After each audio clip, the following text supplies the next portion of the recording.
میں عائشہ رضی اللہ عنہا کے پاس گئی۔ لوگ نماز پڑھ رہے تھے۔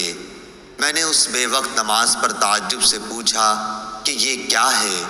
حضرت عائشہ رضی اللہ عنہا نے سر سے آسمان کی طرف اشارہ کیا۔ میں نے پوچھا کیا کوئی نشانی ہے؟ انہوں نے سر کے اشارے سے ہاں کہا، کیونکہ سورج گہن ہو گیا تھا۔ اسما نے کہا کہ نبی کریم صلی اللہ علیہ وسلم دیر تک نماز پڑھتے رہے، یہاں تک کہ مجھ کو غشی آنے لگی۔ قریب ہی ایک مشک میں پانی بھرا رکھا تھا، میں اسے کھول کر اپنے سر پر پانی ڈالنے لگی۔ پھر جب سورج صاف ہو گیا تو رسول اللہ صلی اللہ علیہ وسلم نے نماز ختم کر دی۔ اس کے بعد آپ صلی اللہ علیہ وسلم نے خطبہ دیا۔ پہلے اللہ تعالیٰ کی اس کی شان کے مناسب تعریف بیان کی، اس کے بعد فرمایا اما بعد۔ اتنا فرمانا تھا کہ کچھ انصاری عورتیں شور کرنے لگیں، اس لیے میں ان کی طرف بڑھی کہ انہیں چپ کراؤں تاکہ رسول اللہ صلی اللہ علیہ وسلم کی بات اچھی طرح سن سکوں، مگر میں آپ کا کلام نہ سن سکی۔ تو پوچھا کہ رسول اللہ صلی اللہ علیہ وسلم نے کیا فرمایا؟ انہوں نے بتایا کہ آپ نے فرمایا کہ بہت سی چیزیں جو میں نے اس سے پہلے نہیں دیکھی تھیں، آج اپنی اس جگہ سے میں نے انہیں دیکھ لیا، یہاں تک کہ جنت اور دوزخ تک میں نے آج دیکھی۔ مجھے وحی کے ذریعے یہ بھی بتایا گیا کہ قبروں میں تمہاری ایسی آزمائش ہوگی جیسے کان دجال کے سامنے یا اس کے قریب قریب۔ تم میں سے ہر ایک کے پاس فرشتہ آئے گا اور پوچھے گا کہ تو اس شخص کے بارے میں کیا اعتقاد رکھتا تھا، مومن یا یہ کہا کہ یقین والا؟ شام کو شک تھا، کہے گا کہ وہ محمد رسول اللہ صلی اللہ علیہ وسلم ہیں، ہمارے پاس ہدایت اور واضح دلائل لے کر آئے، اس لیے ہم ان پر ایمان لائے، ان کی دعوت قبول کی، ان کی اتباع کی اور ان کی تصدیق کی۔ اب اس سے کہا جائے گا کہ تو صالح ہے، آرام سے سو جا، ہم پہلے ہی جانتے تھے کہ تیرا ان پر ایمان ہے۔ شام نے شک کے اظہار کے ساتھ کہا کہ رہا منافق یا شک کرنے والا، تو جب اس سے پوچھا جائے گا کہ تو اس شخص کے بارے میں کیا کہتا ہے، تو وہ جواب دے گا مجھے نہیں معلوم، میں نے لوگوں کو ایک بات کہتے سنا، اسی کے مطابق میں نے بھی کہا۔ شام نے بیان کیا کہ فاطمہ بنت منظر نے جو کچھ کہا تھا میں نے وہ سب یاد رکھا، لیکن انہوں نے قبر میں منافقوں پر سخت عذاب کے بارے میں جو کچھ کہا وہ مجھے یاد نہیں رہا۔ حضرت ابو ہریرہ رضی اللہ تعالیٰ عنہ سے روایت ہے، رسول اللہ صلی اللہ علیہ وسلم نے فرمایا، جب تک میں تمہیں کسی معاملے میں آزاد چھوڑے رکھوں تب تک تم بھی مجھے چھوڑے رکھو، یعنی بلا وجہ سوال نہ کرو، کیونکہ تم سے پہلے لوگ اپنے انبیاء علیہ السلام سے سوالات کرنے اور پھر ان کے احکام کی مخالفت کرنے کی وجہ سے ہی ہلاک ہوئے۔ لہٰذا جب میں تمہیں کسی کام کا حکم دوں تو حسب ہمت اس کی تعمیل کرو، اور جب کسی کام سے منع کر دوں تو اس سے رک جا۔ رسول اللہ صلی اللہ علیہ وسلم نے اس وقت جب آپ کے گرد صحابہ کی ایک جماعت بیٹھی ہوئی تھی فرمایا کہ مجھ سے بیعت کرو اس بات پر کہ اللہ کے ساتھ کسی کو شریک نہ کرو گے، چوری نہ کرو گے، زنا نہ کرو گے، اپنی اولاد کو قتل نہ کرو گے، اور ناعمدن کسی پر کوئی ناحق بہتان باندھو گے، اور کسی بھی اچھی بات میں اللہ کی نافرمانی نہ کرو گے۔ جو کوئی تم میں اس عہد کو پورا کرے گا تو اس کا ثواب اللہ کے ذمے ہے، اور جو کوئی ان بری باتوں میں سے کسی کا ارتکاب کرے اور اسے دنیا میں اسلامی قانون کے تحت سزا دے دی گئی تو یہ سزا اس کے گناہوں کے لیے بدلہ ہو جائے گی، اور جو کوئی ان میں سے کسی بات میں مبتلا ہو گیا اور اللہ نے اس کے گناہ کو چھپا لیا تو پھر اس کا معاملہ اللہ کے حوالے ہے، اگر چاہے معاف کرے اور اگر چاہے سزا دے دے۔ عبادہ کہتے ہیں کہ پھر ہم سب نے ان سب باتوں پر آپ صلی اللہ علیہ وسلم سے بیعت کر لی۔ حضرت عمر بن خارجہ رضی اللہ تعالیٰ عنہ سے روایت ہے، انہوں نے کہا نبی صلی اللہ علیہ وسلم نے لوگوں سے خطاب فرمایا جبکہ آپ اپنی سواری یعنی اونٹنی پر سوار تھے اور آپ کی سواری خوب جگاری کر رہی تھی اور اس کا لعاب میرے کندھوں کے درمیان پشت پر گر رہا تھا۔ اس موقع پر آپ صلی اللہ علیہ وسلم نے فرمایا اللہ تعالیٰ نے ہر وارث کو ترکے کا حصہ تقسیم کر کے دے دیا ہے، لہذا وارث کے لیے وصیت جائز نہیں، بچہ بستر والے کا ہے اور بدکار کے لیے پتھر ہے۔ رسول اللہ صلی اللہ علیہ وسلم کے زمانے میں 1 سال قحط پڑا۔ آپ جمعے کی نماز کے لیے خطبہ دے رہے تھے کہ ایک شخص نے کھڑے ہو کر کہا یا رسول اللہ، گھوڑے بھوک سے ہلاک ہو گئے اور بکریاں بھی ہلاک ہو گئیں، آپ اللہ تعالیٰ سے دعا کیجئے کہ وہ ہم پر پانی برسائے۔ حضرت صلی اللہ علیہ وسلم نے اپنے ہاتھ اٹھائے اور دعا کی۔ حضرت انس رضی اللہ عنہ نے بیان کیا کہ اس وقت آسمان شیشے کی طرح بالکل صاف تھا، اتنے میں ہوا چلی، اس نے ابر کو اٹھایا، پھر اس ابر کے بہت سے ٹکڑے جمع ہو گئے اور آسمان نے گویا اپنے دہانے کھول دیے۔ جب ہم مسجد سے نکلے تو گھر پہنچتے پہنچتے پانی میں ڈوب چکے تھے۔ بارش یوں ہی دوسرے جمعے تک برابر ہوتی رہی۔ دوسرے جمعے کو وہی صاحب یا کوئی دوسرے پھر کھڑے ہوئے اور عرض کیا اے اللہ کے رسول، مکانات گر گئے، دعا فرمائیے کہ اللہ تعالیٰ بارش روک دے۔ حضرت صلی اللہ علیہ وسلم مسکرائے اور فرمایا اے اللہ، اب ہمارے چاروں طرف بارش برسا، جہاں اس کی ضرورت ہو، ہم پر نہ برسا۔ حضرت انس رضی اللہ عنہ کہتے ہیں کہ میں نے جو نظر اٹھائی تو دیکھا کہ اسی وقت ابر پھٹ کر مدینے کے ارد گرد سرپیچ کی طرح ہو گیا تھا۔ حضرت ابو ہریرہ رضی اللہ عنہ بیان کرتے ہیں رسول اللہ صلی اللہ علیہ وآلہ وسلم نے فرمایا روز قیامت سب سے پہلے شہید کا فیصلہ سنایا جائے گا، اسے پیش کیا جائے گا تو اللہ اسے اپنی نعمتیں یاد کرائے گا اور وہ ان کا اعتراف کرے گا۔ پھر اللہ فرمائے گا تو نے ان کے بدلے میں شکر کے طور پر کیا کیا؟ وہ عرض کرے گا میں نے تیری خاطر جہاد کیا حتیٰ کہ مجھے شہید کر دیا گیا۔ اللہ فرمائے گا تو نے جھوٹ کہا کیونکہ تو نے داد شجاعت حاصل کرنے کے لیے جہاد کیا تھا۔ بس وہ کہہ دیا گیا۔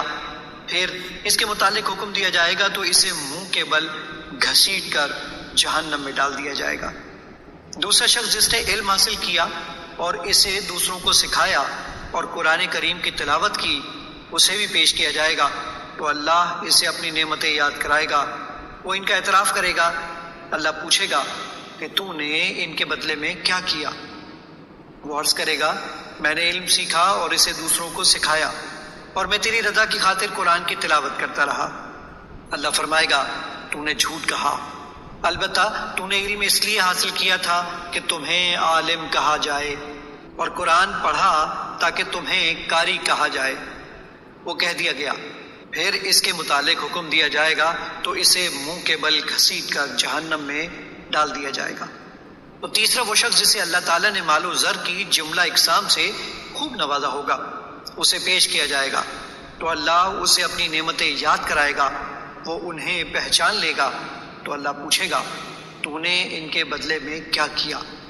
وہ عرض کرے گا میں نے ان تمام مواقع پر جہاں خرچ کرنا تجھے پسند تھا خرچ کیا۔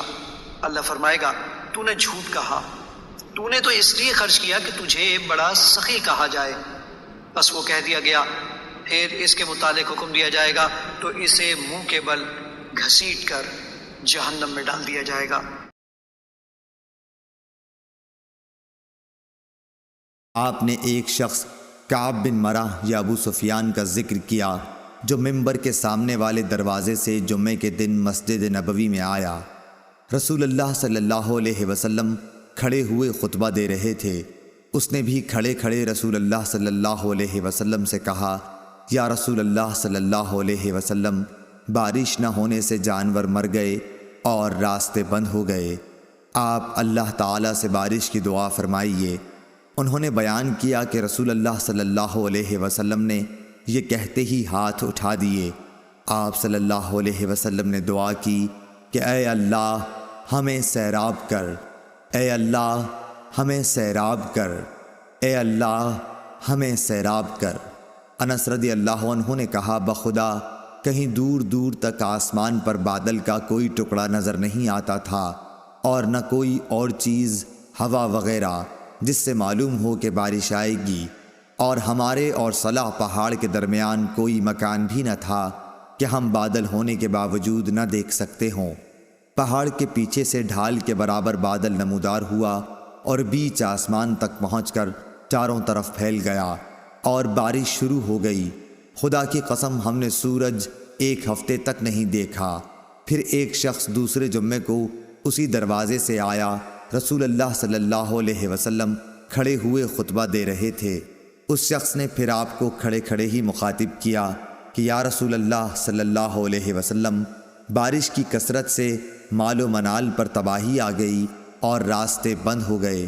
اللہ تعالیٰ سے دعا کیجیے کہ بارش روک دے۔ پھر رسول اللہ صلی اللہ علیہ وسلم نے ہاتھ اٹھائے اور دعا کی کہ یا اللہ، اب ہمارے ارد گرد بارش برسا، ہم سے اسے روک دے، ٹیلوں، پہاڑوں، پہاڑیوں، وادیوں اور باغوں کو سیراب کر۔ انہوں نے کہا کہ اس دعا سے بارش ختم ہو گئی اور ہم نکلے تو دھوپ نکل چکی تھی۔ شریک نے کہا کہ میں نے انس رضی اللہ عنہ سے پوچھا کہ یہ وہی پہلا شخص تھا، تو انہوں نے فرمایا کہ مجھے معلوم نہیں۔ غزوہ خندق کے دن نبی کریم صلی اللہ علیہ وسلم نے دشمن سے خبر لانے کے لیے صحابہ رضی اللہ عنہم سے کہا تو زبیر رضی اللہ عنہ تیار ہو گئے۔ پھر ان سے کہا تو زبیر رضی اللہ عنہ ہی تیار ہوئے۔ پھر کہا، پھر بھی انہوں نے ہی آمادگی دکھلائی۔ اس کے بعد آپ صلی اللہ علیہ وسلم نے فرمایا کہ ہر نبی کے حواری مددگار ہوتے ہیں، اور میرے حواری زبیر رضی اللہ عنہ ہیں۔ اور سفیان بن عینہ نے بیان کیا کہ میں نے یہ روایت ابن منقدر سے یاد کی، اور ایوب نے ابن منقدر سے کہا، اے ابو بکر، یہ محمد بن منقدر کی کنیت ہے، ان سے جابر رضی اللہ عنہ کی حدیث بیان کیجیے، کیونکہ لوگ پسند کرتے ہیں کہ آپ جابر رضی اللہ عنہ کی احادیث بیان کریں۔ تو انہوں نے اسی مجلس میں کہا کہ میں نے جابر رضی اللہ عنہ سے سنا، اور 4 احادیث میں پے در پے یہ کہا کہ میں نے جابر رضی اللہ عنہ سے سنا۔ علی بن عبداللہ مدینی نے کہا کہ میں نے سفیان بن عینہ سے کہا کہ سفیان ثوری تو غزوہ قریظہ کہتے ہیں بجائے غزوہ خندق کے۔ انہوں نے کہا کہ میں نے اتنے ہی یقین کے ساتھ یاد کیا ہے جیسا کہ تم اس وقت بیٹھے ہو کہ انہوں نے غزوہ خندق کہا۔ سفیان نے کہا کہ یہ دونوں ایک ہی غزوہ ہیں، کیونکہ غزوہ خندق کے فوراً بعد اسی دن غزوہ قریظہ پیش آیا، اور وہ مسکرائے۔ ایک دن حضرت صلی اللہ علیہ وسلم لوگوں میں تشریف فرما تھے کہ آپ کے پاس ایک شخص آیا اور پوچھنے لگا کہ ایمان کسے کہتے ہیں؟ آپ صلی اللہ علیہ وسلم نے فرمایا کہ ایمان یہ ہے کہ تم اللہ پاک کے وجود اور اس کی وحدانیت پر ایمان لاؤ، اور اس کے فرشتوں کے وجود پر، اور اس اللہ کی ملاقات کے برحق ہونے پر، اور اس کے رسولوں کے برحق ہونے پر، اور مرنے کے بعد دوبارہ اٹھنے پر ایمان لاؤ۔ پھر اس نے پوچھا کہ اسلام کیا ہے؟ آپ صلی اللہ علیہ وسلم نے پھر جواب دیا کہ اسلام یہ ہے کہ تم خالص اللہ کی عبادت کرو اور اس کے ساتھ کسی کو شریک نہ بناؤ، اور نماز قائم کرو، اور زکوٰۃ فرض ادا کرو، اور رمضان کے روزے رکھو۔ پھر اس نے احسان کے متعلق پوچھا۔ آپ صلی اللہ علیہ وسلم نے فرمایا، احسان یہ ہے کہ تم اللہ کی عبادت اس طرح کرو گویا تم اسے دیکھ رہے ہو۔ اگر یہ درجہ نہ حاصل ہو تو پھر یہ تو سمجھو کہ وہ تم کو دیکھ رہا ہے۔ پھر اس نے پوچھا کہ قیامت کب آئے گی؟ آپ صلی اللہ علیہ وسلم نے فرمایا کہ اس کے بارے میں جواب دینے والا پوچھنے والے سے کچھ زیادہ نہیں جانتا، البتہ میں تمہیں اس کی نشانیاں بتلا سکتا ہوں۔ وہ یہ ہیں کہ جب لونڈی اپنے آقا کو جنے گی، اور جب سیاہ اونٹوں کے چرانے والے دیہاتی لوگ ترقی کرتے کرتے مکانات کی تعمیر میں ایک دوسرے سے بازی لے جانے کی کوشش کریں گے، یاد رکھو قیامت کا علم ان 5 چیزوں میں ہے جن کو اللہ کے سوا کوئی نہیں جانتا۔ پھر آپ صلی اللہ علیہ وسلم نے یہ آیت پڑھی کہ اللہ ہی کو قیامت کا علم ہے کہ وہ کب ہوگی۔ پھر وہ پوچھنے والا پیٹھ پھیر کر جانے لگا۔ آپ نے فرمایا کہ اسے واپس بلا کر لاؤ۔ لوگ دوڑ پڑے مگر وہ کہیں نظر نہیں آیا۔ آپ صلی اللہ علیہ وسلم نے فرمایا کہ یہ جبرائیل علیہ السلام تھے جو لوگوں کو ان کا دین سکھانے آئے تھے۔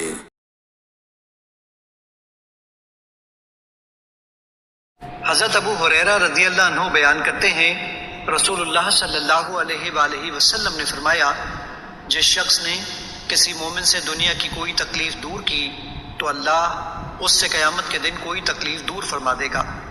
جس شخص نے کسی تنگ دست پر آسانی کی تو اللہ اس پر دنیا و آخرت میں آسانی فرمائے گا۔ جس نے کسی مسلمان کی عیب پوشی کی تو اللہ اس کے دنیا و آخرت میں عیب پوشی فرمائے گا۔ اللہ بندے کی مدد فرماتا رہتا ہے جب تک بندہ اپنے بھائی کی مدد کرتا رہتا ہے۔ اور جس شخص نے طلب علم کے لیے کوئی سفر کیا تو اللہ اس وجہ سے اس کے لیے راہ جنت آسان فرما دیتا ہے۔ اور جب کچھ لوگ اللہ کے سوا کسی گھر میں اکٹھے ہو کر اللہ کی کتاب کی تلاوت کرتے ہیں اور آپس میں پڑھتے پڑھاتے ہیں تو ان پر سکینت نازل ہوتی ہے، رحمت انہیں ڈھانپ لیتی ہے، فرشتے انہیں گھیر لیتے ہیں اور اللہ اپنے پاس فرشتوں میں ان کا تذکرہ فرماتا ہے۔ اور جس کے عمل نے اسے پیچھے کر دیا تو اس کا نسب اسے آگے نہیں بڑھا سکے گا۔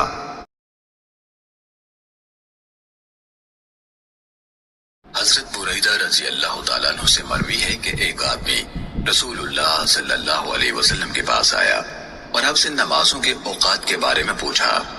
آپ صلی اللہ علیہ وسلم نے فرمایا، ہمارے پاس آئندہ 2 دن ٹھہرو۔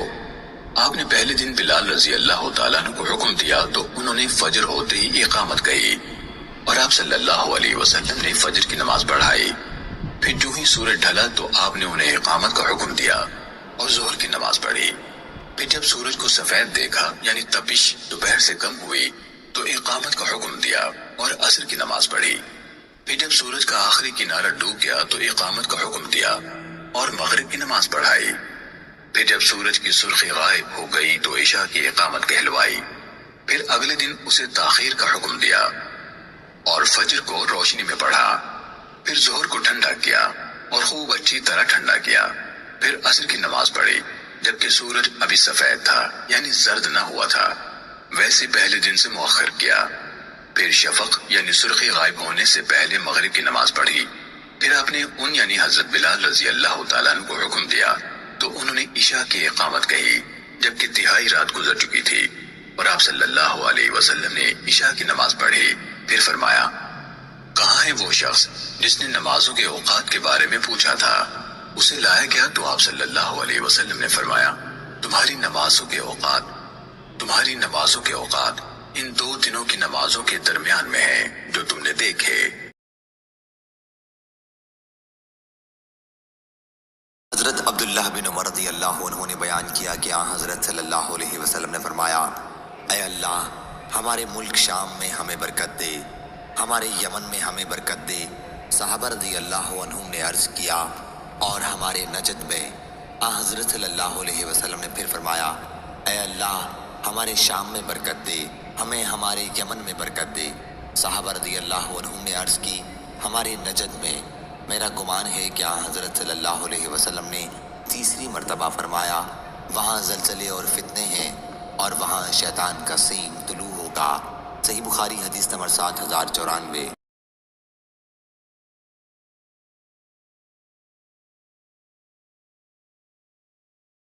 ایک بار حضرت صلی اللہ علیہ وسلم لوگوں میں بیٹھے ہوئے ان سے باتیں کر رہے تھے۔